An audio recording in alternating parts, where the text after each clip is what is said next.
At the beginning of a new day, the sun peeks through the windows and wakes up those who are sleeping sweetly in their beds. The girl does not immediately understand that morning has come, and out of a desire to sleep longer, asks to turn off the light. The beauty's hand finds the young man who lies next to her, and without hesitation, touches him. The heroine lies completely on the chest of the guy who is nearby, after which she admires him and his physique. But then the girl realizes that something is wrong because she ended up with a man in her bed. She raises her head and notices a young man with an attractive appearance who is sleeping next to her and has no idea about anything. The hero turns out to be a blonde man who settled down next to the girl on the same bed and had no intention of waking up yet. But no matter how handsome he is, the heroine still panics because she has no idea what happened. Then, to figure it out, she begins to remember what happened the previous day, and it turns out that last night, in honor of the coming of AG Day, she attended a masquerade ball that took place in the Imperial Palace. There she met a man with an ideal appearance, calling out to him to get acquainted. Although the girl's plan was to find a worthy son-in-law for her father, she did not expect that everything would go so far. And now the heroine doesn't know at all what to do next after this. However, soon the girl's thoughts again switched to the one who was lying next to her. The heroine liked the young man so much that she was ready to have an affair with him if he didn't mind. But soon the girl's reasoning was interrupted by the awakening of a mysterious stranger, because she did not know what to do next. Finally, the man woke up and immediately looked at the heroine, who was very worried about what was happening. But the hero did not look frightened. On the contrary, he smiled quite calmly, and it was clear that the presence of the girl nearby did not surprise him at all. The beauty did not expect this. She was very surprised and embarrassed, which was obvious because she blushed slightly. And things only became even more embarrassing when the guy approached Judith. He addressed her like that, kissed her, and asked how she slept. It seemed that the girl's eyes had never opened so wide before. She was so shocked. Although Judith was very worried, she still tried to answer the young man's question, trying not to show her awkwardness. And then the man asked her if the heroine was angry, but she did not understand what he meant by that. The hero admits that yesterday was his first time, and therefore he could not control himself, and for this, he asks her for forgiveness. Listening to this, Judith began to burn with shame, not knowing how she should respond to this. She is surprised that although the man has such a beautiful appearance, the first time happened only yesterday. Although with such external data, he definitely enjoys the attention of the female sex. And by the way the man behaved yesterday, it was difficult to say whether this was the first time or not, because he was quite natural and skillful in bed. The hero is so worried that he invites the girl to call a doctor if she doesn't feel well. Hearing Judith say that she is fine, the man offers her a snack if the girl is hungry. To this proposal, the heroine replies that she usually doesn't have breakfast but can have lunch at home. But the girl's words went unheeded because the young man still tells her that she will go home as soon as she eats. Although the hero turned out to be too persistent, this still does not affect Judith because she urgently needs to return home so that her father and brothers do not worry. And then, jumping out of bed, the girl realizes that she is standing in only a blanket. Then Judith asked the young man to turn away because she needed to get dressed and get ready. And again, they ignored her, explaining that she had nothing to be embarrassed about because they had already seen each other, and there was no need to be embarrassed. The man also reminded her that they had already named each other names. And then, a memory of Judith asking the stranger to introduce himself to her flashes before her eyes. The hero says that his name is Theo, and after that, he persistently kisses the girl. What happened yesterday appears in Judith's memory, making her blush. Theo gently clarifies whether the heroine remembered everything. Judith is still crazy about the young man's appearance, and she constantly begins to inadvertently admire him. What happened yesterday needs an explanation, and the girl decides to confess something, trying to collect her thoughts and not be distracted. But Judith doesn't let her speak. The knock on the door and the fact that the hero is pressing her to himself, hiding her from strangers. Unexpectedly, the heroine hears that someone addressed Theo as His Majesty. This appeal led the girl into a dead end because she never expected such a turn of events. It turns out that Theo needs to be addressed by Your Imperial Majesty, or perhaps the heroine simply heard something wrong, but the young man makes it clear that she heard everything correctly, agreeing with her. In response to this, Judith only smiles sweetly, pretending that she is not particularly interested in this information.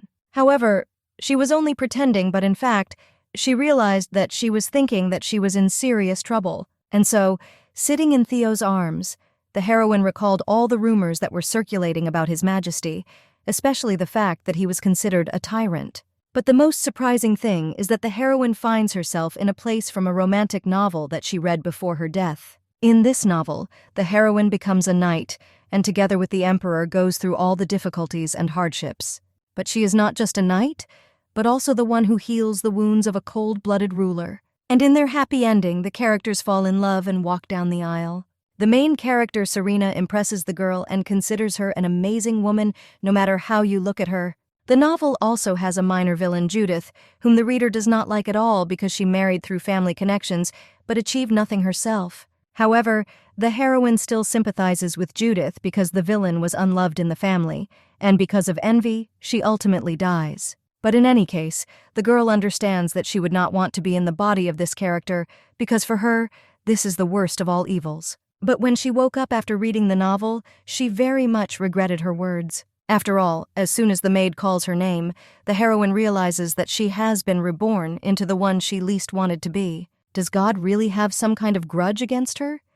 Otherwise, in a past life, the girl was also a child deprived of attention, and she entered the university only on the third attempt. It turns out that in a past life, the heroine died in a car accident a week before the admission ceremony, which she finally achieved after so many years. The girl believes that it is unfair, after all this suffering, to be reborn not into Serena but into that character who has a hard life. The reborn girl cries and prays to all the gods to bring her back. Indeed, in the novel, Judith dies at the hands of the protagonist, who is a tyrant. The main character's name is Theodore Grey-Lou Valdemar, and he is the current ruler of the Valdemar Empire, which has the largest territory on the continent. He is the only heir to the imperial throne, but the previous emperor had a mistress who gave birth to a son. Theo's own mother committed suicide after false accusations were made against her.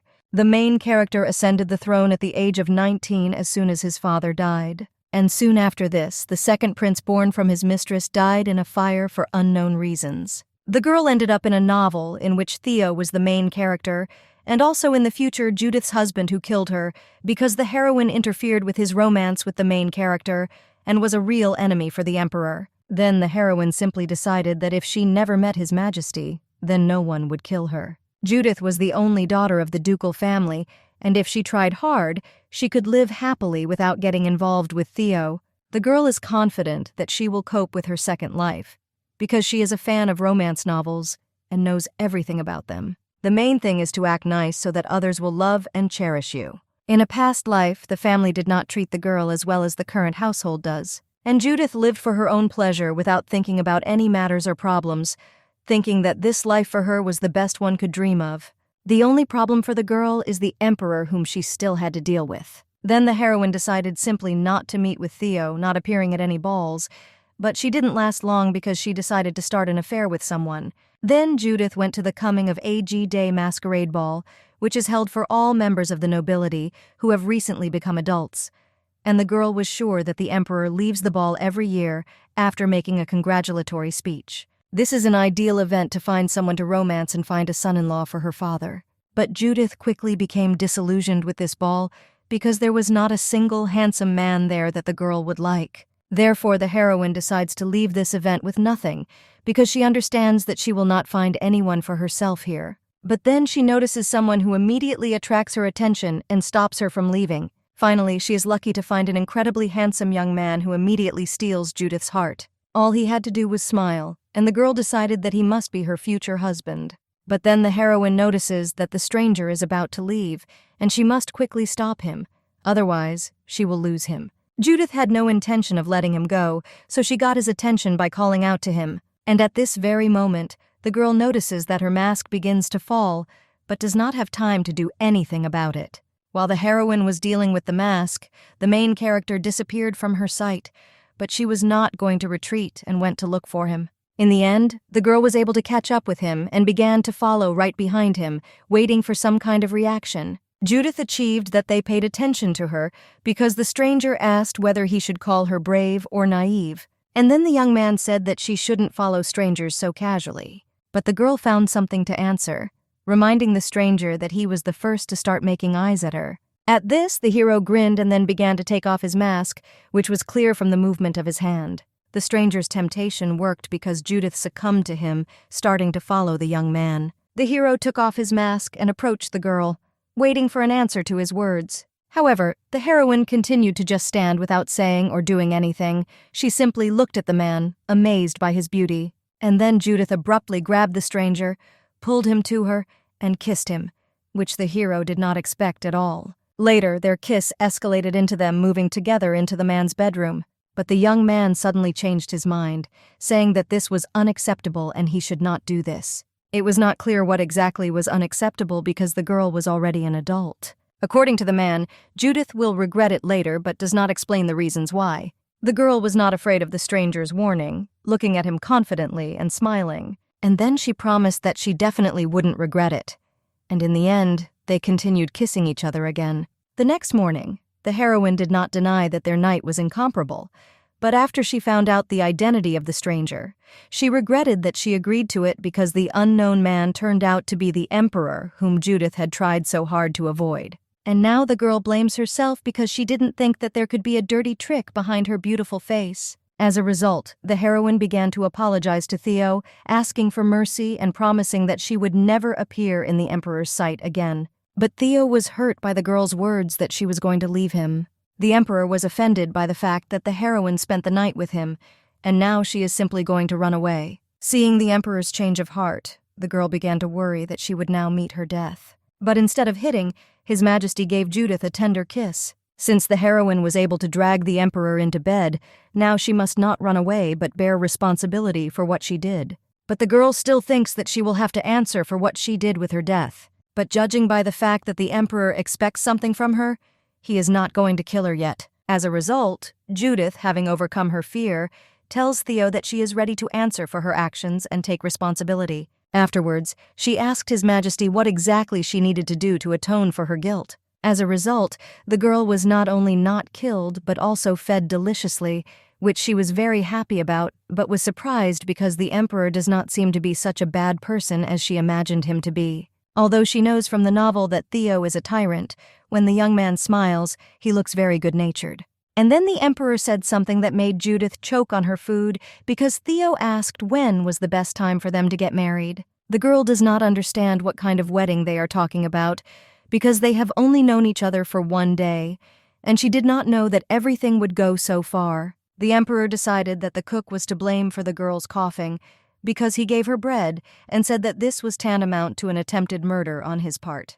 Theo demanded that the cook be thrown into prison, and so he showed his true essence, which was hidden behind his beautiful face. Judy tries to make an attempt to save the chef, telling the emperor that it was her own fault because she simply chewed her food too quickly. Theo replied that it was not her fault. The girl had a piece of bread stuck in her throat, but the blame was on the one who baked the bread. The emperor's behavior at that moment reminded the heroine of her father and brothers who also always defended the girl and blamed others. Judith remembered an incident from her childhood when, through her fault, a servant's hand was almost cut off, but she was able to calm everyone down when she acted nicely and asked for a hug. Only the girl's kindness and sweet behavior could moderate the ardor of her father and brothers, and she decided to pull this trick on Theo. Making a sad face, the heroine told the emperor that she would be very upset if something happened to this chef because she really liked the bread that he baked. After that, Theo asked the servant to tell him that in the future, the chef would pay more attention to menu planning and also told him to give him a bonus. The girl didn't think it would really work, but with her actions, she saved the life of a man who could have been punished for nothing. Having done a good job, the emperor waited for praise and for Judith to recognize that he had done well.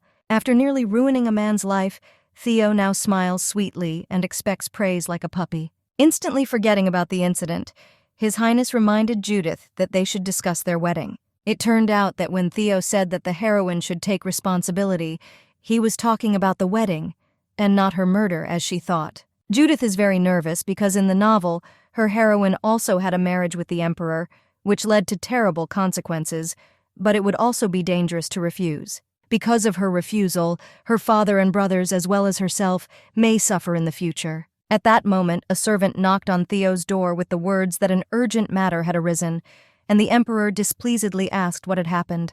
But Judith was delighted at the servant's arrival because he saved her, giving her a little more time to think about what to do. The emperor apologized to the heroine and said that he needed to leave for a while on important business. His Majesty promised that he would return soon and told the heroine to rest for now and to speak immediately if she felt unwell. Judith wished Theo to quickly sort out his affairs and wave goodbye to him. The emperor was angry because he was separated from his girl and looked boredly at the man who had come to him. Even Emperor's assistant Alpin noticed that His Majesty was clearly not in a good mood today. Theo immediately got down to business and asked why Sir Pilgrim had come to him early in the morning. The head of the noble council, Duke Joseph Pilgrim, came to the emperor to ask his help to allocate several soldiers to search the imperial palace due to the fact that his daughter had disappeared. Miss Pilgrim's whereabouts after yesterday's visit to the banquet at the imperial palace remain unknown. The disappearance of the young lady is a serious incident, so the emperor gave his permission to search the imperial palace, for which Joseph is very grateful. His Majesty reminds that searching the palace is considered a serious act of assistance to the government, so Sir should remember this act of generosity from the emperor, to which Pilgrim replies that he will never forget and will definitely repay Theo's kindness. There are no more important things to do, so the emperor's mood has risen again because soon he will be able to see the girl again. But all the emperor's plans collapse the moment his servant bursts in and reports that the lady who spent the night with him has disappeared without a trace. Once given the chance, Judith decides to escape while the emperor is away because, for her, this is the best outcome of events. The girl told the servant that she was not feeling well and then ran away while they sent for a doctor for her and even left His Majesty a note of apology. The heroine decided to ask her maid Marie to pretend to be her, and Judith herself would run away to another country. And according to her plan, when Theo comes to visit the heroine, he will see Marie and simply give up, deciding that he will no longer be able to find the girl. And then His Majesty will fall in love with Serena as in the original story, and everything will end well.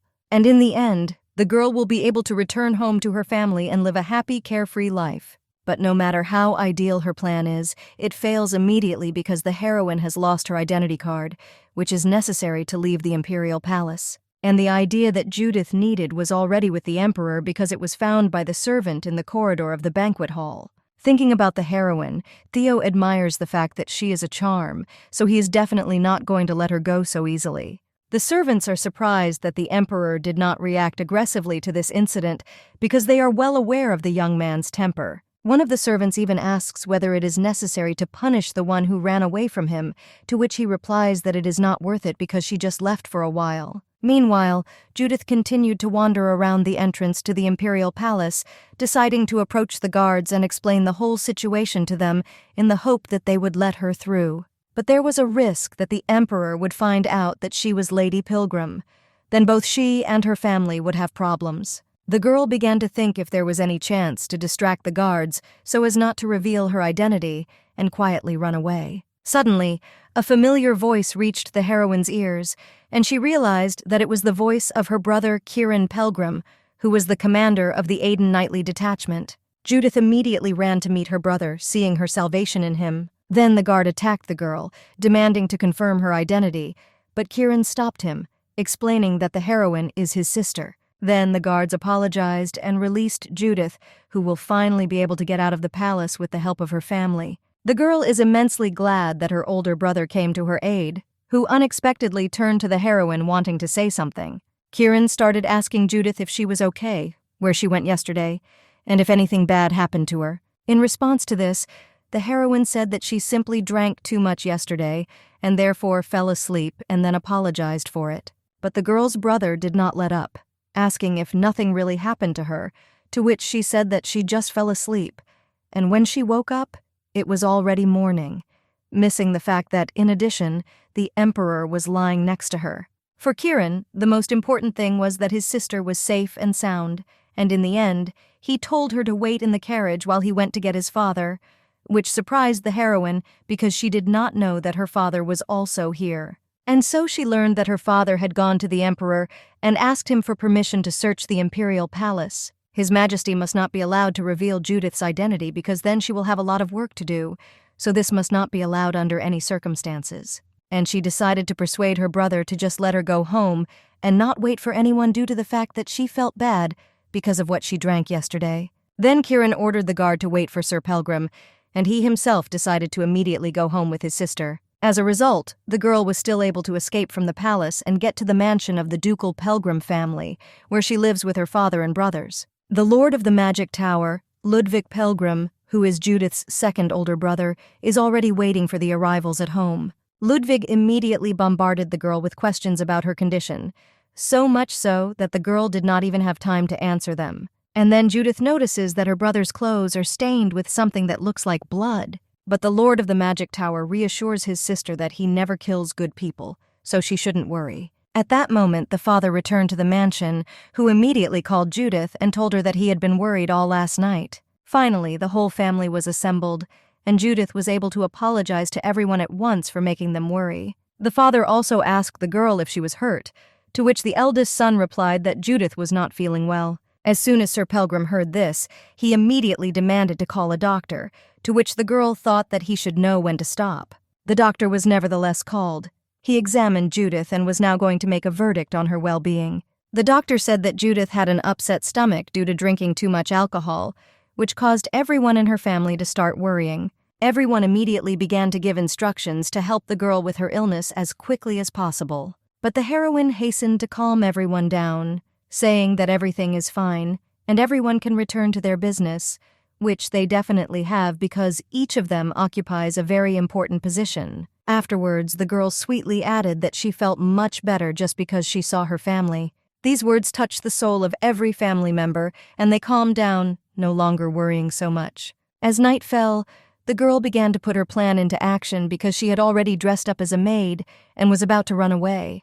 But the maid that Judith left in her place tries to talk the girl out of it because Maria is not sure how to cope with becoming a replacement for the heroine. Judith still leaves, leaving behind only a letter that the maid will have to give to the girl's father. There was a small exit in the fence which Judith eventually found and was able to climb out, happy that the escape was a success. The heroine only had to get to the port and she would be free, but then she heard someone calling out to her. It turned out that it was the Emperor who, holding out his hand, told Judith that he had come for her. This is how the girl returned to the palace from which she had so long and stubbornly tried to escape. The Emperor's palace perfectly matches its status because it is surrounded by luxury. Theo tells the girl a legend that the first ruler of the empire, Valdemar, was half man, half dragon, and therefore the dragon is now a symbol of the imperial family because they worship his power. According to the Emperor, even now, from time to time, members of the imperial family are born who inherit the power of dragons, as if hinting at themselves. According to the novel, Theo inherited a body as strong as dragon scales, heroic strength, and a sword with an ego called Raken, which was used by the first emperor. Theo was so powerful that he was recognized as emperor even though he was marked as a killer. In addition, Judith still remembers that His Majesty will soon meet the main character, Serena, and thus find the love of his life. And while the girl was cherishing thoughts of freedom, the emperor began to take off his shirt. Still seeing this, the heroine did not understand what Theo was doing, and he actually just wanted to change clothes. He also offered his clothes to the girl, promising that tomorrow the emperor would call the best couturiers for her to sew the best outfits. Having thanked His Highness, the heroine began to change into the clothes she had received, which greatly embarrassed the emperor. The girl had a bruise on her neck, and Theo assumed that Judith had only pushed him away because he couldn't control himself the night before. The emperor felt guilty, so the heroine began to reassure him that everything was fine yesterday so that he would not worry. And since the girl liked it, His Majesty wastes no time and immediately asks if they can then repeat it. At first, Judith was surprised that Theo himself decided to take the initiative, but then he says that it's time for them to go to bed because it's already late. The emperor wishes the girl good night, kisses her, and they go to bed. Something went wrong in Judith's plan because she planned to have nothing to do with His Majesty, and now she sleeps in the same bed with him. Another morning, the girl wakes up in Theo's arms when the sun begins to shine through the window, and the heroine again admires the figure of the emperor and especially his broad chest on which she lies so comfortably. Although Judith had a feeling of power this time, His Majesty did not sleep and asked if she really liked his breast so much, and then said that she could continue to touch her. The girl immediately apologized for her tactlessness, blaming herself for getting herself into trouble again. But instead of answering, Theo simply takes the heroine in his arms, which made her feel embarrassed. The hero brings the girl to the table where breakfast is already waiting for her. Judith doesn't understand why the emperor is in such a good mood today. and because of this she begins to have a bad feeling. And then he started talking about their wedding again, and was already thinking about what day it would be better for them to hold the ceremony. The emperor offers to hold it the day after tomorrow, which greatly shocks the girl because it's too fast, and she didn't even give her consent. The girl urgently needs to come up with a reason to prevent this wedding because she definitely won't be saved then. Then the heroine decided to tell the emperor that she had deceived him, and, in fact, she was not Judith but a maid of the ducal residence Pelgrim. She explained to Theo that she could not marry him because she was just a commoner who went to the masquerade ball instead of the real Judith. However, the emperor said that no one would dare to oppose, so he has the right to marry whoever he wants. After this, Judith's arguments that they should not marry ended. Since the wedding cannot be cancelled, then they need to drag it out until Serena appears in their lives, and the girl herself becomes free.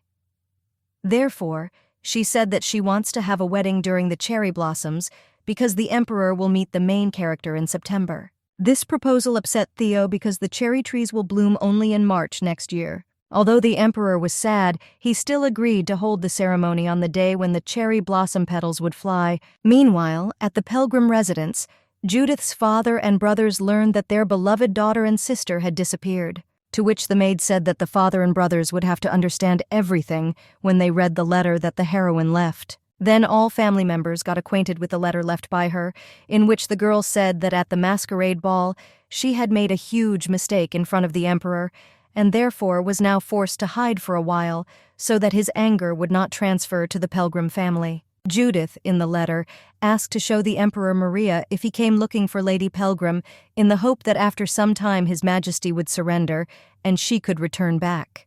The heroine also apologized for causing them all to worry, but the father was not going to leave it all like that, so he told Karen and Ludwig to take the knights and search the capital because she could not go far in such a time. And at this time the father himself will go to the imperial palace to deal with everything. And while the Pelgrim family was looking for the girl, she herself was already tired of having to choose her own clothes. In addition, what happened during the fitting was that she stepped on the hem of the dress, and because of this, she had to reassure the emperor so that he would not do anything to the couturier. His behavior still reminds Judith of how her household behaves, and then the heroine comes across a portrait depicting a boy with dazzling blonde hair and deep blue eyes. Judith immediately recognized the young emperor in this handsome, painted man and said that even if the picture was turned upside down, the child would still continue to be a copy of Theo. Then His Majesty asked if anything else came to the girl's mind, but Judith only said that he had been very handsome since childhood, and then she saw how the emperor's mood changed as if she had said something wrong.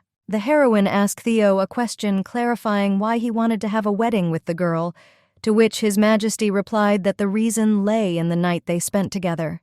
Theo says that someone else would never be in her place, but the heroine knows that as soon as he meets Serena, his opinion will change. The girl tries to convince the emperor to marry her because they just spent the night together, and in the future, he will be able to meet someone better than her. To which Theo replies that for him, there is no one better than Judith because she is the only one his heart desires. The emperor says that the heroine must remember that he is not going to let her go under any circumstances. And then the heroine's father bursts into the imperial palace, and although the guards tried to detain him, they failed. And then Joseph Pelgrim notices his beloved daughter, who wrote in a letter that she was going to hide from the emperor in his arms. As a result, the entire Pelgrim family gathered at the same table with His Majesty, and although there was a lot of food there, no one could take a bite in such an atmosphere. The father of the family was sure that Judith had done something wrong before the emperor, and asking what exactly, Joseph offered to take his daughter's punishment upon himself.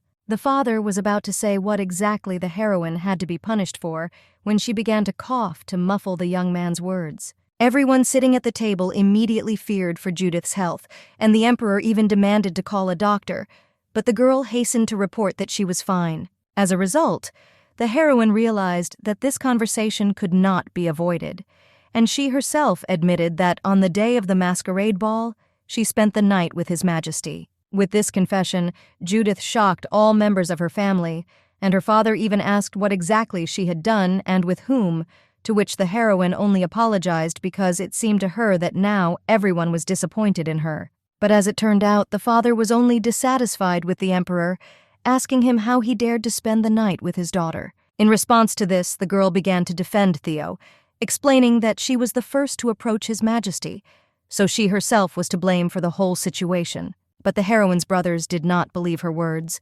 They decided that it was the Emperor who forced her to say so, and Kieran even called Theo a vile thief. Judith began to worry very much about her family because they didn't seem to understand that they were arguing with a cruel tyrant. To all the accusations of the Pelgrim family, the Emperor replied that it does not matter how it happened because the fact that the heroine took his innocence remains a fact in any case. His Majesty is sensitive to the concept of chastity and therefore is going to marry Judith after one night spent together. The heroine understands that her father will never win this argument no matter what he says. The Emperor said that he was ready to hold the wedding even tomorrow, which made Joseph very angry, and he was about to start cursing in response, but the girl was able to calm him down. But the father still did not intend to give his daughter into the clutches of this tyrant, and therefore said that at the present time, there is nothing reprehensible in the fact that unmarried people make love, and since it was by mutual consent, it means that Judith has not made any mistake in front of the Emperor, so the entire Pilgrim family is about to leave the palace. But the tyrant was not going to let Judith go so easily, and therefore reminded Sir Pilgrim of the promise he had made, which states that Joseph will repay His Majesty for his kindness, and as payment, the Emperor wants Sir to accept him as his son-in-law. Of course, the father was against it, saying that His Majesty had gone crazy. And the girl, meanwhile, was worried that at this rate, the Pilgrim family would be accused of high treason. Then the girl decided to take matters into her own hands, shouting to everyone present to calm down. And that really helped calm everyone down because they started thinking about how cute Judith was. And the heroine decided that since she and the Emperor did not know each other very well, she would come to meet with him every day, and he would then decide whether he still agreed to the wedding or not. And when the father tried to say something against the girl's plan, she replied that objections would not be accepted because the heroine must be held accountable for her actions. And so that the father and brothers would not be so upset, a girl with a sweet expression on her face, using a system of slightly tilting her head with an expressive look, asked them to go home. As soon as Judith's household calmed down, she immediately began to get them out of the palace as quickly as possible before they said anything unnecessary. Afterwards, the heroine turned around and saw Theo, who was very upset because the girl had left. However, you can't slack off just because of his sad face, so Judith confidently told His Majesty that they would see each other tomorrow. Standing in front of the mirror, the girl asked herself if she had done everything right, because she was afraid that she might die because of this, even before the events of the original began to unfold. But after that, Judith pulls herself together because in the original story, the heroine was killed because she interfered with Theo and Serena's relationship. And in order to survive, the girl must protect the love line of Theo and Serena because this is her only way out. So for now, she and the Emperor seem to have a short-term romance which Judith is going to enjoy to the fullest. But the girl is still surprised by the fact that His Majesty is much softer than she imagined, because in the original, Theo was extremely rude and harsh before meeting Serena. Judith's thoughts are interrupted by the brothers who decided to visit the girl's room, who was still a little embarrassed about what happened during the day. Unexpectedly, Ludwig invites his sister to teach her magic, to which the girl reacts incredibly joyfully. It turns out that the Pelgrim family is not so simple because among its ancestors there were representatives of the demonic race, and therefore the descendants of the family are born with strength exceeding human, as in the case of their father and Kieran. Judith's body also inherited the power of the demonic race, but different from the power of her brother and father. And the girl's strength lies in the senseless, in her opinion, ability to absorb magic. Judith believes that she has no talent for magic, to which her brother begins to explain to her that this ability needs to be developed for her own safety. All these classes began to be carried out due to the fact that the brothers do not trust the Emperor and want the heroine to be able to protect herself from him. But in any case, the girl is glad that the brothers are not angry with her because of what happened earlier. While Judith was returning from training with a light heart, she met her father.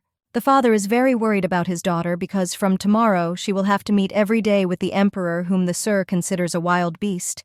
But the girl tries to calm him down, saying that everything will be fine.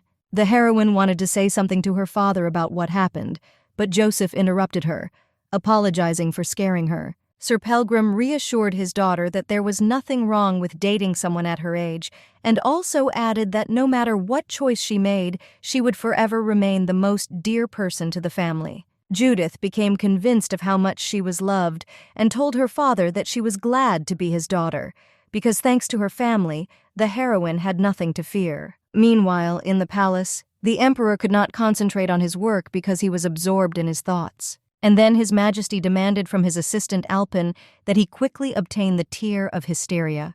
The Tear of Hysteria is the most burnt diamond ring ever sold on the black market. The assistant was pleased with this assignment because if His Majesty demands a ring, it means that he is going to propose marriage to the girl. But all Alpin's joy subsided the moment he was told to find cherry trees that would be in bloom. And the emperor did not want to listen to any explanations that all the cherries had bloomed last month and would bloom again only in a year. According to His Majesty, if there is something impossible, then you need to make it possible. Sitting alone, Chiron thinks that His Majesty has never had any interest in women, and then suddenly he has his eye on Judith. But then all his thoughts disappeared when none other than His Majesty himself, whom his elder brother had just been thinking about, came to visit him. Looking at the emperor, Sir Chiron dreamed only of how to destroy him, and Theo felt how he was treated. Although in his thoughts, Chiron had only hatred for Theo, who for some unknown reason had pressed himself against Sir, he could only speak friendly words towards the emperor. As it turned out, His Majesty arrived so early to pick up Judith.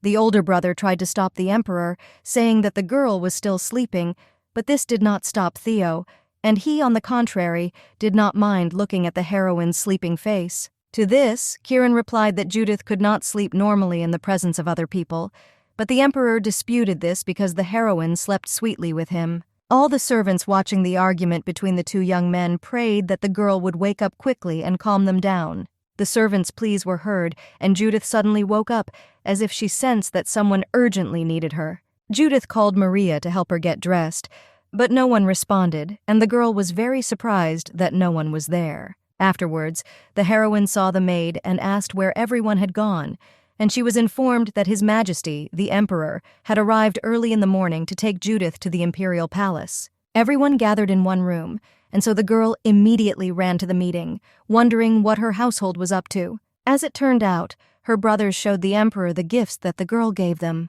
Among these gifts was the first picture that Judith painted of Ludwig, and His Majesty admired how the heroine expressed the whole essence in a couple of strokes. Then there was the doll that the sister gave to her brother for his birthday, and Theo also liked it, who said that he definitely prefers free forms that go beyond the mold.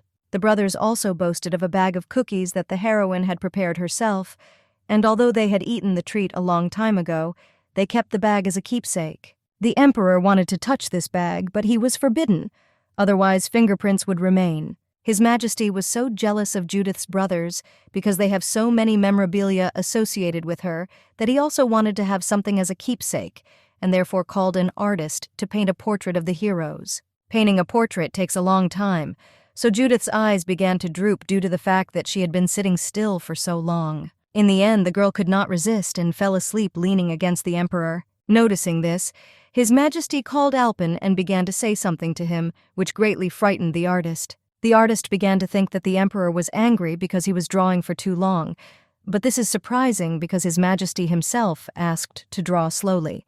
Theo told the artist to finish the painting and then bring it to his office while he took Judith in his arms and hurried away. Ludwig, meanwhile, went hunting, and none of his assistants understood why he was so fierce today. The reason was that the emperor very brazenly took Judith to his imperial palace, which angered the heroine's brothers. Then suddenly, a bird flew to Ludwig and brought a letter, which somehow surprised the young man. After Judith fell asleep, the emperor brought her to bed and lay down next to her, admiring the beauty of the sleeping girl. And although His Majesty liked the view that opened before him, he still dreamed that the heroine would wake up quickly. As if sensing someone else's gaze, the girl opened her eyes and saw the emperor in front of her, who asked if the girl slept well. But then Judith and His Majesty were interrupted by the Lord of the Magic Tower, Sir Ludwig, asking for an audience with the emperor. Ludwig burst in with a question to his sister about whether nothing had happened, to which the girl replied that everything was fine.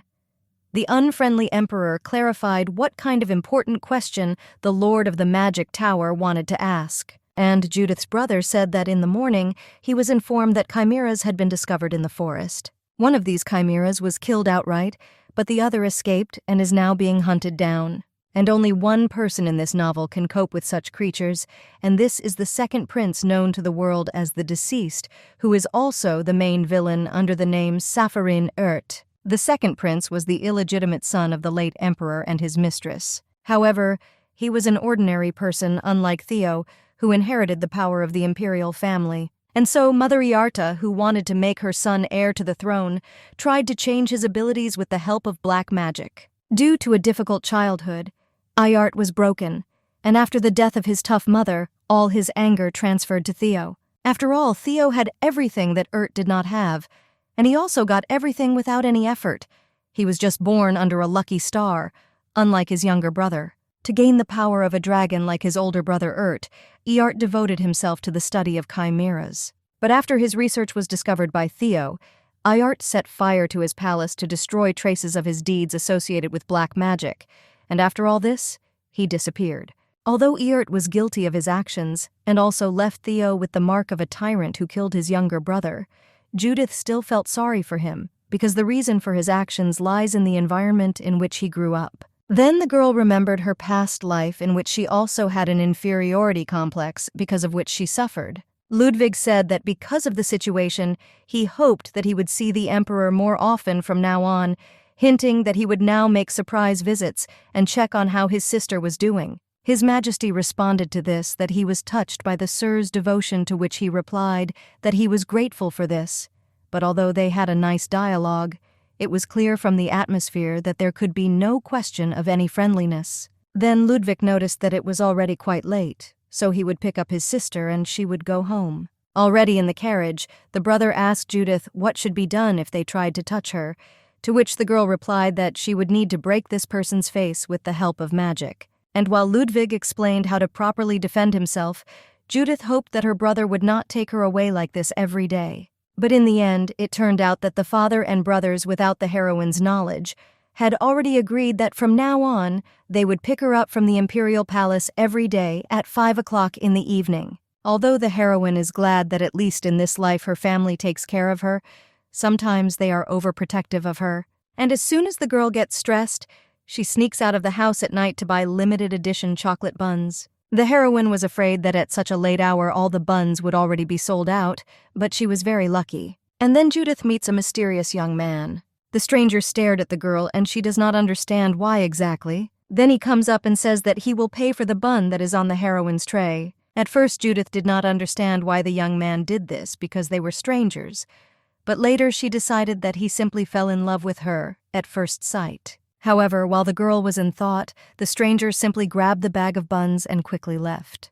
But Judith didn't want to just leave everything like that, so she ran after the young man, shouting after him that she was the first to grab this bun. The girl even grabbed the stranger by the clothes, intending to return her bun back. And then Judith noticed how handsome the guy was who took her delicacy. The stranger was not going to return the bun, saying that it belonged to him because he paid for it. When the girl said that the guy had acted impolitely, he noticed that it was much more impolite to grab him at random and take out his anger on him. If the heroine wants to return her package back, then she must ask in such a way that the stranger would want to give it to her. These words made Judith very angry, and she began to swear at the stranger with renewed vigor and even hit him in the leg.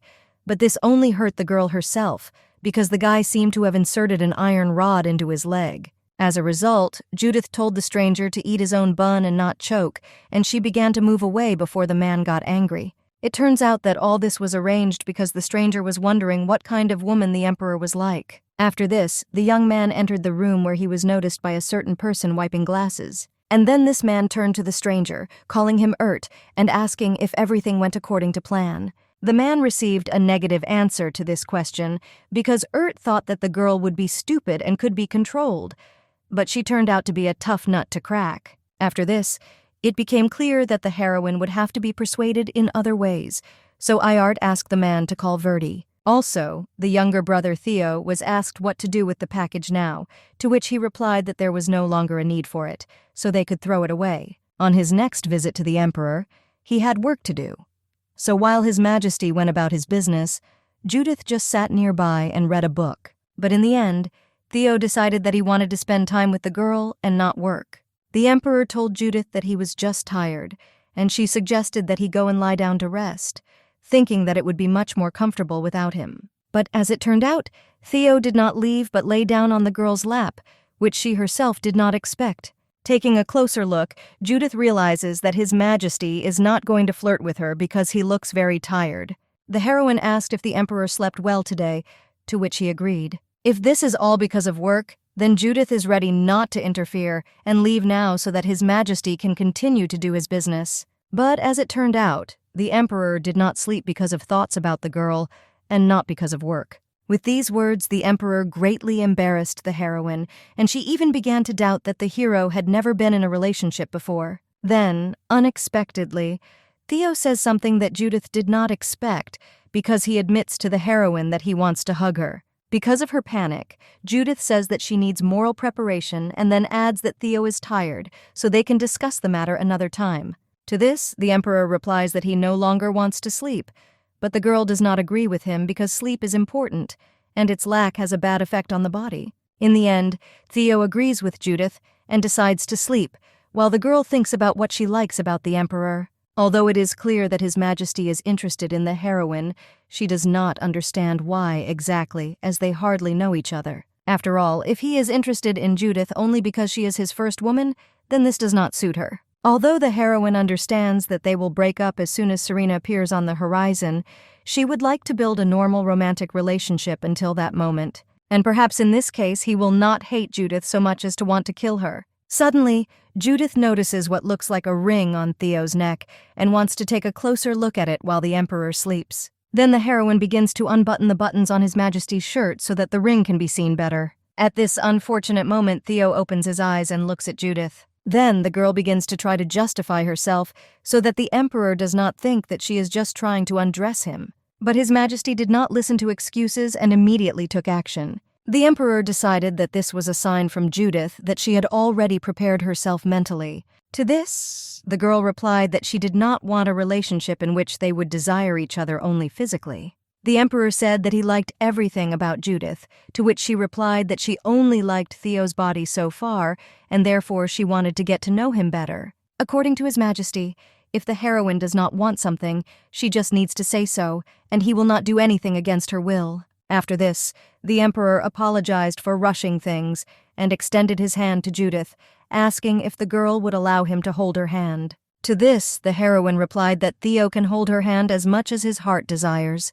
The heroes held hands and smiled at each other because an important moment had happened for their relationship. And then the Emperor said that he has one more request for Judith, namely, whether the girl will go on a picnic with him. Every year there is an event called the hunting competition, and Judith always missed it to avoid meeting Theo.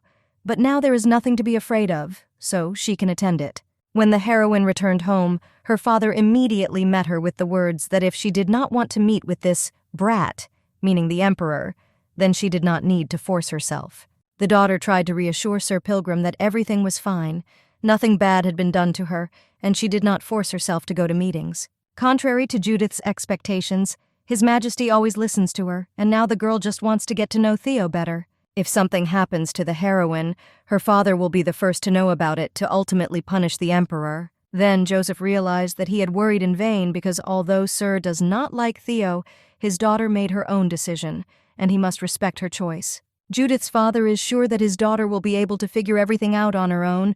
He just keeps forgetting that she is already quite big. But the heroine is not angry with Sir Pilgrim because she understands that he is simply worried about her. Joseph now understands how Leah's father felt when Sir said he wanted to marry her. Lila was Joseph's wife, and he now thinks that his beloved would be surprised at how much their daughter has grown.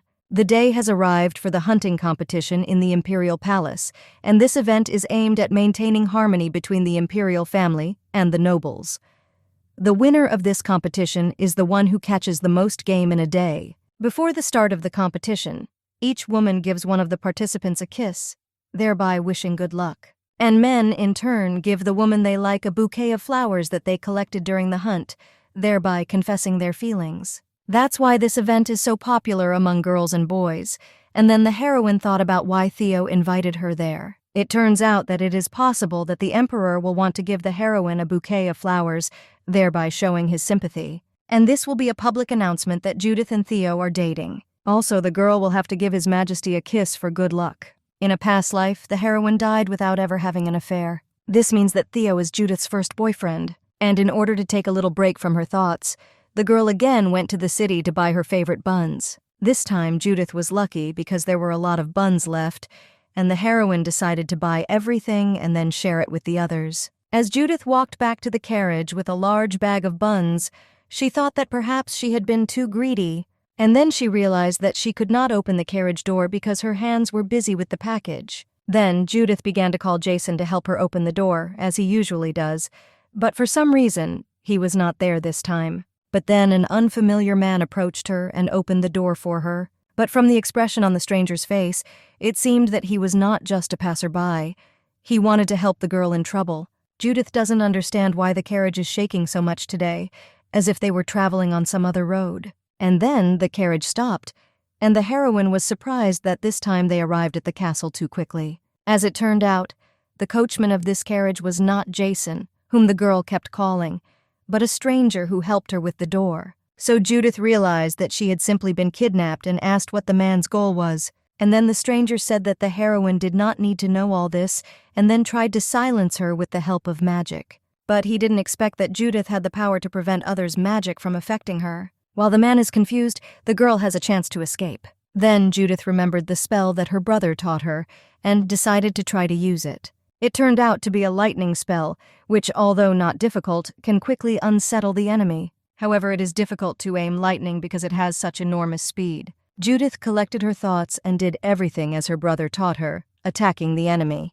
Fortunately, the girl did everything right, so now she has the opportunity to escape. Although the girl managed to leave, she had absolutely no idea where she was or where to go now. And while Judith stood and thought about what to do next, the man came to his senses and managed to grab the heroine again. The kidnapper threatened the girl that if she tried to use magic again, he would break her wrists. While the girl was mentally praying for help from at least someone, suddenly someone hit the stranger who grabbed her. The stranger asked Judith if she was hurt, and as soon as she raised her head, she realized that it was none other than the young man who had saved her, who had taken her bun. And then the girl asked her savior how he ended up in this place. Then she asked about her kidnapper, and the stranger who stole the bun reassured the girl, saying that the criminal was only unconscious, but alive. In the end, Judith simply thanked the hero for saving her and said that if he wanted a reward, he could come to Pelgrim Castle, to which the man asked if she could at least find the way home on her own and invited the girl to follow him.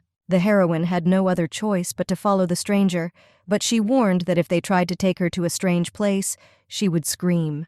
The savior did not lie and actually escorted Judith home, and in gratitude she told him to come the next day for a generous reward, but the man refused. And since the girl is so grateful, shouldn't she, in this case, visit the hero herself and not ask him to come himself? Then Judith asked for the stranger's address so that she could later bring him a chest of gold coins, but the man refused this too. As a reward, the stranger asked only that the girl give him a bun from that store the next time they met. Because of the conversation, Judith didn't even notice that they had already reached the main gate. The girl started to move home, but then decided to ask the stranger's name. But when she turned around, she saw that he had already left. At the door, Judith met her father and brothers who were very worried about her, and James was found in one of the warehouses. The emperor searched the entire empire in search of the culprit of the kidnapping, but the search was unsuccessful. Thanks to the girl's tearful persuasion, Jason was not fired, but his salary was cut, and Judith herself was put under house arrest. The heroine was very ashamed in front of Jason, and she was also worried that for some time she would no longer be able to go to the store for buns, and she hoped that the stranger would not wait for her. Meanwhile, came to his chimeras, whom he was not at all afraid of, and then a man approached who said that he had dealt with the higher bandit. This man also told Theo's younger brother that Judith really had the power of nullifying magic, which surprised him very much. Clarified that this power does not cancel, but absorbs the enemy's magic, and this power belonged to the now extinct demonic race. Everyone knows that Duke Pelgrim and his eldest son inherited the power of the demonic clan, but it turned out that the daughter did too, just from a different clan. Eart ordered his assistant to continue observing the woman but carefully so as not to be caught, and the master himself was still thinking that the emperor's beloved was a woman with magical powers that no one could surpass. Eart said to himself that Theodore had something that he so passionately wanted to get. The next day, Judith was in a great mood because she was finally going out into the world after such a long time, thanks to the hunting competition. Then she saw the emperor, who was beautifully dressed in honor of such an event. The girl was surprised that His Majesty arrived so early, although usually members of the imperial family are the last to arrive. And in response, the heroine heard that Theo just wanted to see her as soon as possible. After that, Judith felt many eyes on her, not only from her brothers and father. The girl gave a good luck kiss to her brother Kiran and asked him to be careful. Afterward, she approached her father, asking him not to overexert himself too much. Meanwhile, Theo stood completely alone because the rest of his family was no longer alive. Then Judith approached the emperor with the words that she wanted to give His Majesty a blessing for good luck. In the end, the girl dared and still gave Theo a kiss. After this, the emperor decided that since the heroine kissed him, it meant that Judith gave permission to her lips. But the girl said that it was only about blessings for good luck, and Theo simply misunderstood her. And when Judith was about to leave, His Majesty stopped her and kissed her too, explaining that he also simply blessed her for good luck. After some time, the hunting competition began and all the men ran to hunt. People were already wondering what would win, and many were sure that it would be the emperor, because this year he came with his beloved. Judith noticed how many eyes were directed at her, because everyone already wanted to know the story of her and Theo. Then Isabella, the daughter of the Marquis of Leon, came up to meet the heroine, and as it turned out in the novel, this girl was Judith's assistant. In the original story, Isabella liked Theo and was jealous of Lady Pilgrim with all her heart.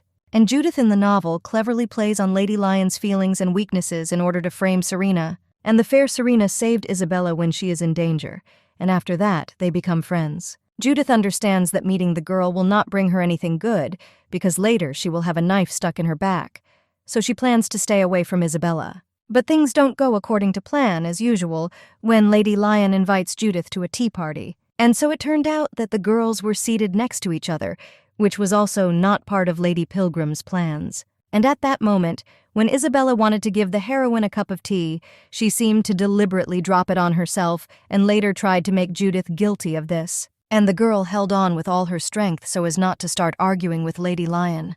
But in the end, Judith could not restrain herself and said that it was truly a childish prank on Isabella's part. And then the emperor interrupted the girls' quarrel and called his beloved because they were going to go on a picnic. Then Judith said goodbye to the other girls to go on a picnic with His Majesty, who promised to show the heroine something. And as soon as the couple left, the other ladies immediately began to discuss them, noticing the tenderness with which Theo looked at Judith. While the heroes were walking, Judith thought about the fact that the emperor is actually a tyrant, and she constantly forgets about it. Afterward, the heroine asked His Majesty if he could spend time with her so calmly because he needed to establish contact between the imperial family and the nobility. To which Theo remarks that he is actively involved in this, hinting at contact between him and Judith. When the girl asked where what Theo wanted to show her was, he told her that they were almost there, and then pointed to some place. And then Judith notices the indescribable beauty, surprised at how beautiful this place is.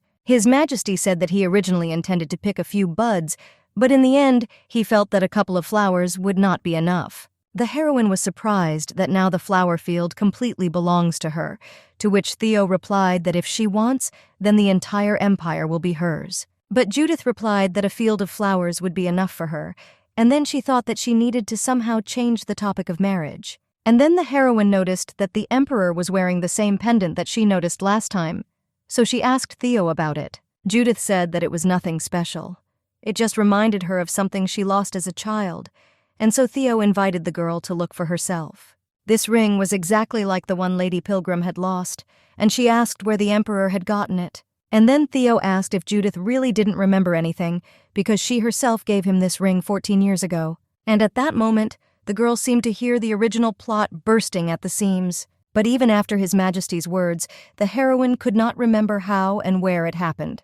Judith asked if she really just gave this ring as a gift, and the emperor replied that at that moment she also proposed marriage. This is all very similar to a lie, because what could a girl do this 14 years ago that the plot has changed so much? As it turned out, From that moment, His Majesty began to think about Judith constantly, dreaming of meeting her somewhere. And then the girl realized that since the Emperor had kept her ring all this time, it turns out that he had been looking for Judith all these years. And then the heroine decided to kiss His Majesty again as a sign that she had proposed marriage to him, although she did not remember it.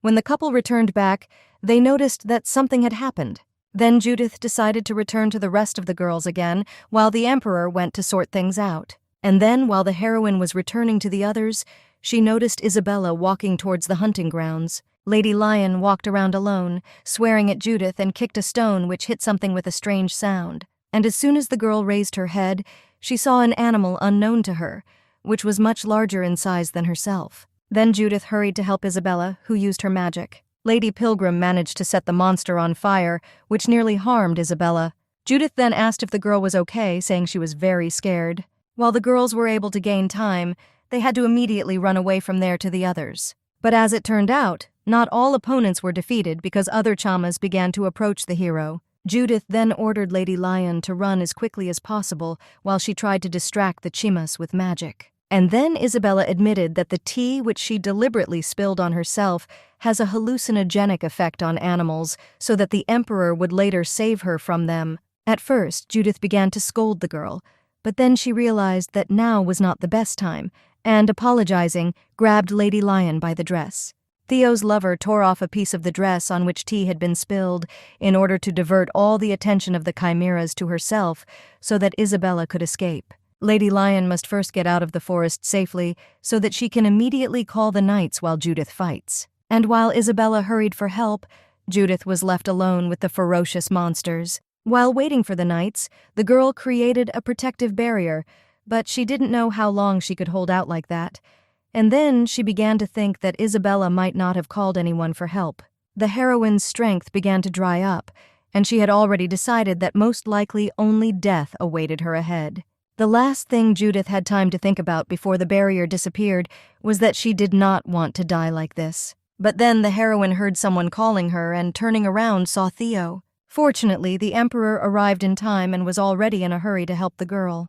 Thanks to his sword, His Majesty was able to drive away all the chimeras that surrounded Judith. This is how the heroine saw the power of the imperial family, which Theo owns. Having defeated the monsters, the Emperor immediately rushed to his beloved with questions about whether she was hurt. And then His Majesty told Judith that first she should think about herself and then about others. Judith noticed that the Emperor was much more scared than she was, so she apologized for making him worry. Theo came to her, but not to kill her, but rather to save her. As soon as the girl came out of the forest, her father and brother immediately ran to her because they were also very worried. And then members of the Pilgrim family thanked the Emperor for being able to save Judith. After this, His Majesty ordered Kiran to take the knights and find out how the chimas ended up next to them. In the end, Kiran found out that it seemed that the chamas were simply running past and smelled the aroma of the rexus flower that came from the tea. Then the Emperor asked why Lady Lion made tea from such a dangerous flower and brought it to the event.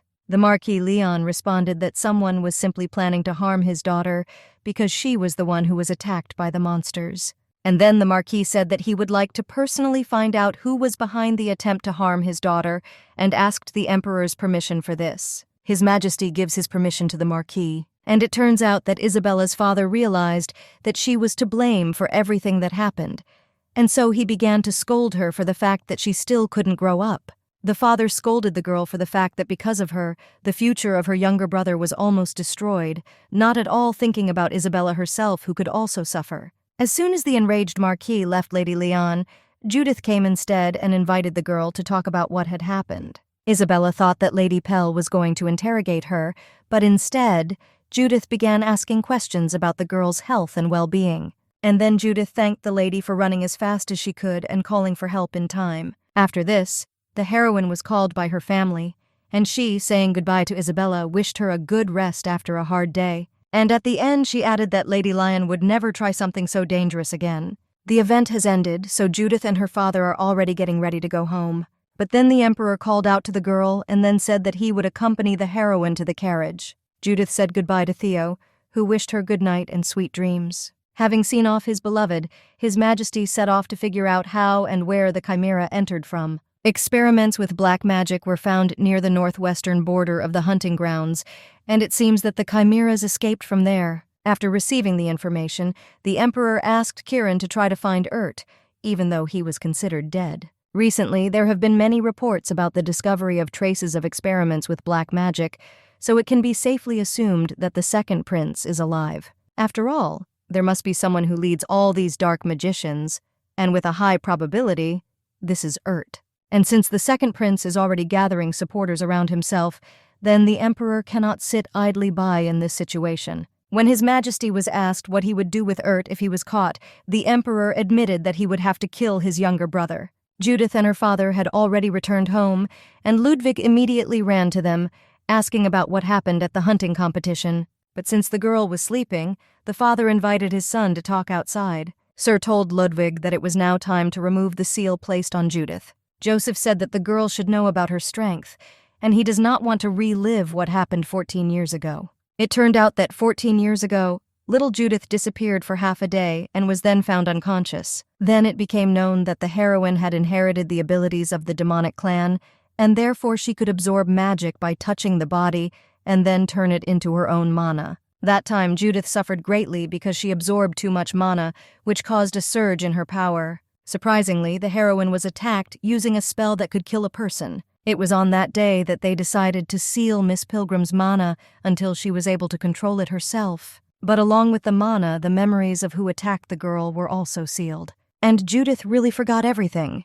And other family members did not pretend that they knew anything in order to protect the girl. Although then the heroine would be able to use stronger magic, it was questionable whether she could handle her power. Kirin also joined the dialogue, saying that he agreed with his father's thoughts. After all, just recently Judith was on the verge of death, so she needs strength to stand up for herself. And then Ludwig agreed to remove the seal from Judith. Thus, enormous power returned to the heroine again. The next day, as soon as the girl woke up, the Emperor immediately ran up to her to ask how she was feeling. But Judith was the only one happy about His Majesty's visit, while her brothers showed their displeasure with all their appearance. As a result, all three men began to argue about who woke up the girl. Like any other argument, Judith was able to calm everyone down by sending the brothers to the dining room and Theo to the room. Every time the Emperor calls for his beloved, some kind of commotion begins in her house, so in the future she asked him not to come. While Judith scolded His Majesty, he smiled, admiring her face, which made the girl feel embarrassed.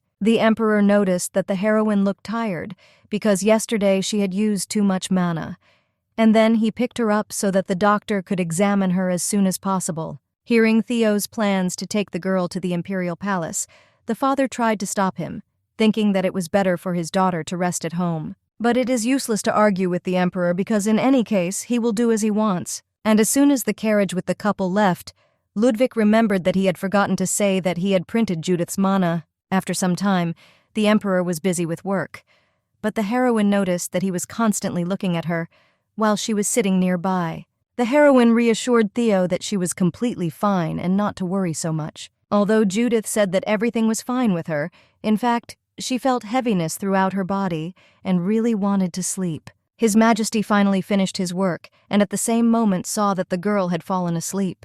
Theo noticed how his beloved's condition had changed because she didn't even want to eat and had been nodding off all day and was also experiencing heaviness throughout her body. Then the Emperor decided that Judith was carrying a child from him. Later, the girl woke up and was very surprised to find herself in bed, eventually guessing that it was Theo who carried her. Judith apologized for dozing off, but in response, His Majesty began to say that at such a time she needed to be especially careful and not overexert herself. While the Emperor was saying all this, the girl did not understand what he meant. While Ludwig was trying to break into the imperial palace to pick up his sister, Theo began to tell Judith that she was pregnant. As soon as he got to the heroine, he immediately took everyone's attention, wondering if anything terrible had happened to Judith. Afterwards, Ludwig said that his sister needed to be especially attentive to her body, and then Theo was finally convinced of his guesses. Ludwig said that he was already picking up the girl, and at that moment she began to wait for the altercation that happens every time. But contrary to Judith's expectations, His Majesty only told the heroine's brother to keep a close eye on his sister and quickly bring her home. And since the beloved is already carrying a child, Theo should organize a wedding ceremony as soon as possible. When the brother and sister were left alone, Ludwig again asked the girl if there had been any changes for the worse in her body. And then the brother invited the girl to sit down somewhere to tell her something important. Afterwards, the magician asked his sister for her hand, warning that she would now feel unwell. The heroine's stomach was so twisted that she felt like she was going to vomit. It turned out that Ludwig simply cast a healing spell on his sister so that her condition would improve. After this, the young man admitted that the girl's ability was not to nullify magic, but to absorb magic and turn it into her own mana. He also talked about the seal that he recently got rid of. It was because of this that Judith felt unwell, because the flow of mana became unstable and affected the girl's body. The heroine was surprised that she did not know such a significant thing. And then they explained to her that memories were sealed along with mana. It turned out that Theo's situation happened around the same time as the girl's disappearance, so Judith began to try to remember what happened to her. Ludwig wanted to take his sister home, but then they came running to him with a message that the young man urgently needed to go to the magic tower, so Judith would have to go alone. There were many people in the square where the lady was passing, and she also wanted to join them, but she promised her brother to return home. But Judith couldn't resist, and still decided to pop into the store for a while where she buys her favorite buns. And then, among the crowd, the heroine noticed a man who saved her from the kidnapper. Then Judith quickly ran after him, that even the guards lost sight of her. As a result, the girl was still able to catch up with her savior again, grabbing his clothes. But unfortunately, it was not the one she thought about. And then some guy bumped into Judith, accusing the girl of standing in the middle of the street. And then someone grabbed this boy by the hand, saying that he had to return something to the one he crashed into. And as it turned out, this man was Judith's savior whom she was running after. Then the girl asked the man how he ended up here. As it turned out, it was not just a guy who crashed into Judith, but a thief who stole the heroine's bracelet. The man again helped the girl and then began to threaten the thief with punishment, but Judith stopped him because she was the victim, so it was up to her to decide the boy's fate. This is how the heroes learned that the boy was stealing in order to buy medicine for his younger sister. Then Judith offered to pay for these drugs if the boy promised not to steal anymore. After the boy ran away with the money, the girl's savior told her that the thief was most likely telling her a fictitious story. To this, Judith replied that if he lied, then that was even better because it meant that there was no sick child.